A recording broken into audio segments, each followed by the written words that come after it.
India کے معروف عالم شاہی امام پنجاب کے بیانات کے لیے مولانا عثمان تھیریپی کو سبسکرائب کریں۔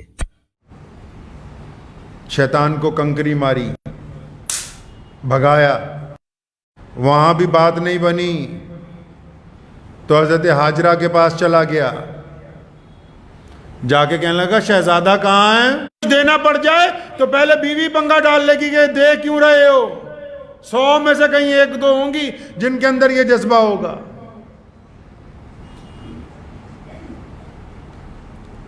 ایسے کہاں باپ ملیں گے؟ باپ کو تو اولاد چاہے کالی کیوں نہ ہو وہ بھی اتنی پسند ہوتی ہے، اور یہاں تو اللہ کے نبی حضرت اسماعیل علیہ السلام خوبرو نوجوان ہیں، 13-14 سال کی عمر ہے، اور ان کو اللہ کے راستے میں قربان کرنے کا حضرت ابراہیم علیہ السلام کو حکم ہو گیا تو اپنے بیٹے کو لے کے چل پڑے، اور بیٹا بھی کیسا بھائی؟ بیٹا ایسا کہ جب قربانی کا وقت قریب آیا کہنے لگا ابا جی میرے ہاتھ پیر باندھ دیں مبادا، ایسا نہ ہو کہ جب آپ میرے گلے پہ چھری چلائیں تو میں درد کی وجہ سے یا تڑپنے کی وجہ سے کہیں آپ کا ہاتھ نہ روک دوں، اس لیے آپ میرے ہاتھ پیر باندھ دیجئے پہلے۔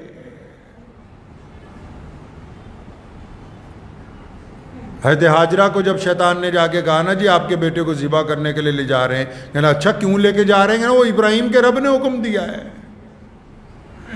اللہ تعالیٰ نے حکم دیا ہے کہ اپنے بیٹے کی قربانی دو۔ تو قربان جاؤں نبی کی ماں کے اوپر بھی علیہ السلام، اور فرمایا اگر اللہ نے حکم دیا ہے اور اللہ کے راستے میں اگر تم منع کرتے ہو قربانی سے تو یقیناً تم کوئی عام آدمی نہیں، تم شیطان ہو، اس لیے بھاگ جائے یہاں سے۔ وہاں اللہ کے راستے میں کیوں رکاوٹ پیدا کرتے ہو؟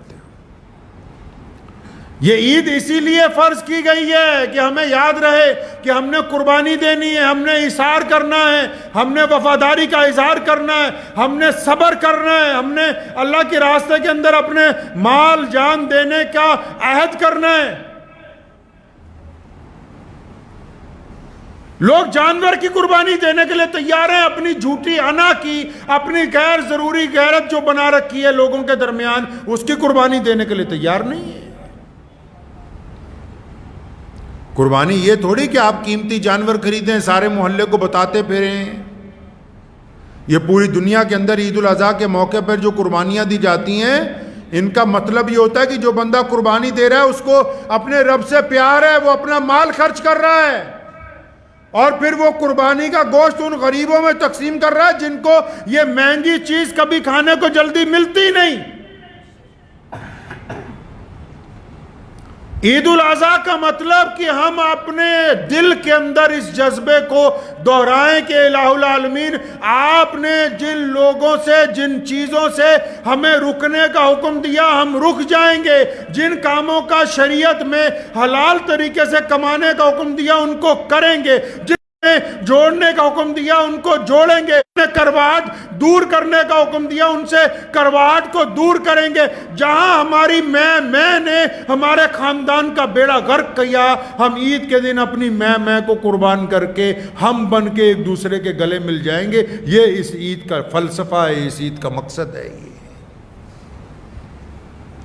عید الاضحیٰ کا مقصد ہی یہی ہے کہ ان میں صبر کا مادہ پیدا ہو، اثار کا مادہ پیدا ہو۔ جو قربانی نہیں دے سکتے، جن کے پاس اتنی رقم نہیں ہے، وہ کیا کریں؟ سیدنا ابوبکر صدیق رضی اللہ تعالیٰ عنہ خلیفہ ہے، نہیں پیسے ہیں، نہیں دی قربانی کئی سال۔ عمر رضی اللہ تعالیٰ عنہ نے کئی سال قربانی نہیں دی۔ لیکن اصل قربانی کیا ہے؟ اصل قربانی محمد رسول اللہ صلی اللہ علیہ وسلم کے دین پر پابند ہونا ہے۔ اصل قربانی ماں باپ کی اطاعت ہے، اصل قربانی اپنے بھائی سے وفاداری ہے، اصل قربانی غریب اور مستحق لوگوں کی مدد کرنا ہے، اصل قربانی اپنی جھوٹی انا کے لیے پنچایت میں غلط فیصلے کو واپس لینا ہے، اصل قربانی کسی کی ماں بہن بیٹی کو عزتیں عطا کرنا ہے، اصل قربانی کسی بھٹکے ہوئے کو راستہ دکھا دینا ہے۔ یہ تمام قربانیاں تب ہیں جب ہم ہمت رکھتے ہوں اپنے دل کو قربان کرنے کی. صرف اگر جانور ذبح کرتے ہیں تو لطف نہیں آئے گا جب تک ہم اپنی انا نہیں قربان کریں گے اللہ کے راستے میں. ابراہیم علیہ السلام صرف بیٹے کو قربان کرنے نہیں چلے تھے, وہ اپنے بیٹے کو اللہ کی رضا کے اندر قربان کرنے چلے تھے. بیٹے نے صرف باپ کا کہنا نہیں مانا, اللہ کی رضا کے لیے اللہ کے دستور کو مانا کہ چھری چلتی ہے تو چل جائے لیکن میں اللہ کے حکم کے اندر رہوں گا. بیوی نے شیطان کو اس لیے بھگایا تاکہ قیامت تک کے لیے تمہیں پتہ لگ جائے کہ شیطان جب آ کے وسوسے ڈالے تو شیطان کی بات نہیں مانی جائے گی, صرف رحمان کی بات مانی جائے گی. کئیوں نے تو سمجھا کہ بس گوشت کھا لیں بس ہو گئی عید. ایسا نہیں ہے. اس عید پر عہد کیجئے کہ ہم نے اپنی انا کی بھی قربانی دینی, اپنے جھوٹے غرور کی بھی قربانی دینی, جس کی وجہ سے بہت سارے رشتے ٹوٹے ہوئے ہیں, بہت سارے کام بگڑے ہوئے ہیں. گھروں میں لوگ کہتے ہیں سکون نہیں ہے, گھر کا جو بڑا ہوتا ہے اس کے ہاتھ میں کنجی ہے سکون کی. وہ چاہے تو ایک دن میں حالات اچھے ہو جائیں, وہ چاہے تو ساری زندگی نہ ہو. وہاں قربانی دینے کے لیے تیار نہیں ہے. قربانی تو ان تمام لوگوں پر فرض کر دی گئی جو صاحب نصاب ہیں, اور کئی صاحب نصاب ایسے ہیں اللہ تبارک و تعالیٰ کو کنجوس سے بڑی نفرت ہے. آپ کو پتا ہے کہ کوئی کنجوس 5 ٹائم نماز پڑھتا ہو, روزے رکھتا ہو, حج کرتا ہو, زکوٰۃ دیتا ہو, لیکن جائے گا کہاں؟ جہنم کے اندر. پڑھیے بخاری شریف. کنجوس کا ٹھکانہ جہنم ہے.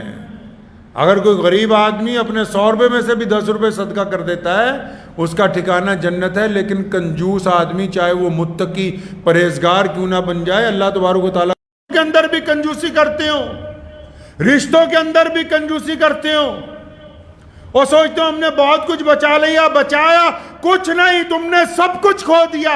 یقین مانو جب بچہ پیدا ہوتا ہے تو کچھ لے کے نہیں آتا, اور جب مرتا ہے تو کچھ تو ہمارے یہاں نیا دھندا نکل آیا آج کل. وہ کہتے ہیں کوئی بڑے جانور میں قربانی کا حصہ ڈال دو. جس طرح تراویوں میں بھی شروع ہوا نا بھائی, کوئی حافظ ریل پکڑ لو بس 3 دن میں ہی نپٹا لو. اللہ نے جن کو اتنا زیادہ نوازا کہ وہ 10 چھوٹے جانور کر سکتے ہیں, وہ کہہ رہے چلو بھائی کہیں 1000 روپے میں 800 روپے میں بس دور ہی کام نپٹ جائے, بس بوجھ اتر جائے سر سے. تو بس پھر بوجھ ہی اترا, ابھی دل سے قربانی قبول نہیں ہوئی ہے, فتویٰ ہی لاگو ہوا ہے, روح نہیں ہوئی.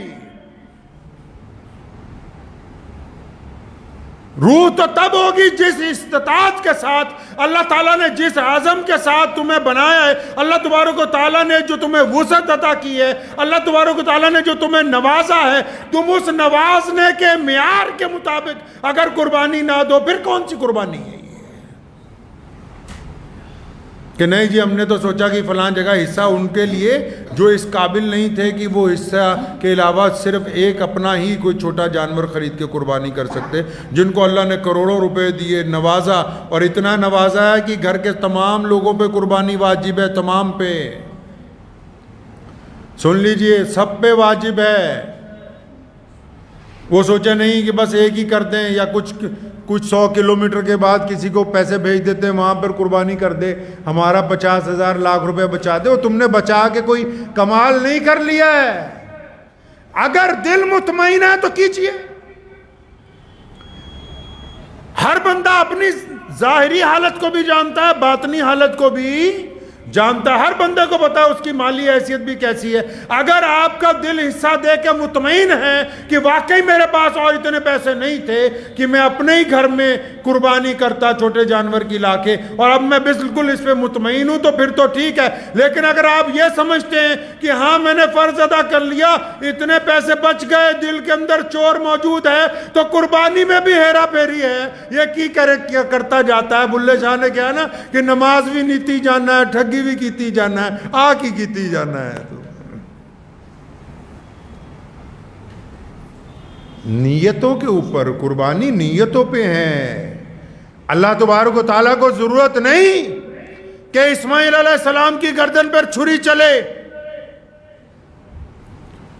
اللہ تبارک و تعالیٰ کو یہ بھی ضرورت نہیں کہ ابراہیم علیہ السلام کی نیت کو جانچا جائے، ایسا نہیں ہے۔ اللہ نے قیامت تک کے لیے آنے والے مسلمانوں کو دکھانے کے لیے کہ دیکھو جب میں نے اپنے نبی کو خواب میں حکم دیا تو یہ دیکھو کہ جو میرا بندہ ہوتا ہے وہ میرے لیے کس حد تک جا سکتا ہے، اس لیے یہ قربانی کا فلسفہ ہمارے سامنے رکھا۔